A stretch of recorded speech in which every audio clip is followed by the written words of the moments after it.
Hello বন্ধুরা, welcome to exam solution news.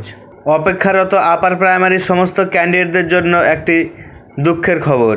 আবারও স্থগিত হয়ে গেল শিক্ষক নিয়োগ প্রক্রিয়া। দীর্ঘ 5-6 বছর টালবাহানার পরে যে শিক্ষক নিয়োগ প্রক্রিয়া চালু হয়েছিল সেটা আবারও স্থগিত হয়ে গেল ইসলামপুরের ঘটনাকে কেন্দ্র করে।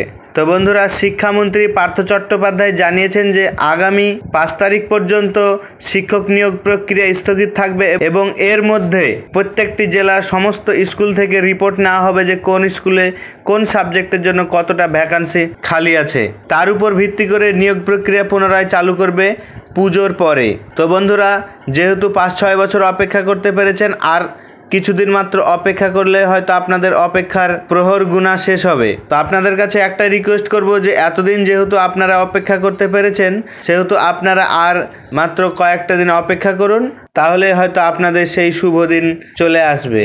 তো বন্ধুরা, এই নিয়ে তেমন কিছুই বলার নেই। যেহেতু আমরা বলেছিলাম যে অক্টোবরের মধ্যে আপার প্রাইমারি শিক্ষক নিয়োগ প্রক্রিয়া সম্পূর্ণ করে ফেলবে, কিন্তু সেটা সম্ভব হচ্ছে না। কারণ আপনারা দেখতে পাচ্ছেন যে এই সরকার দীর্ঘদিন ধরে বিভিন্ন ধরনের টালবাহানা দেখিয়ে বেশ কয়েক বছর পার করে ফেলেছে এই নিয়োগ প্রক্রিয়ায়। এই মতো অবস্থায় আপনারা বুঝতেই পাচ্ছেন যে কেন পরিবর্তন হচ্ছে।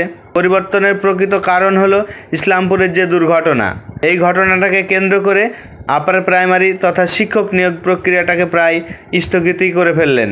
কিন্তু আপনারা আর কিছুদিন যদি অপেক্ষা করেন, তাহলে এই সমস্যার সমাধান অবশ্যই আমরা দেখতে পাবো। তো বন্ধুরা, আমার ভিডিওটি যদি ভালো লাগে অবশ্যই একটি লাইক দিন, কমেন্ট করুন, শেয়ার করে বন্ধুদের দেখার সুযোগ করে দিন এবং আমার চ্যানেলটিকে ভালো লাগলে অবশ্যই সাবস্ক্রাইব করে সঙ্গে থাকুন।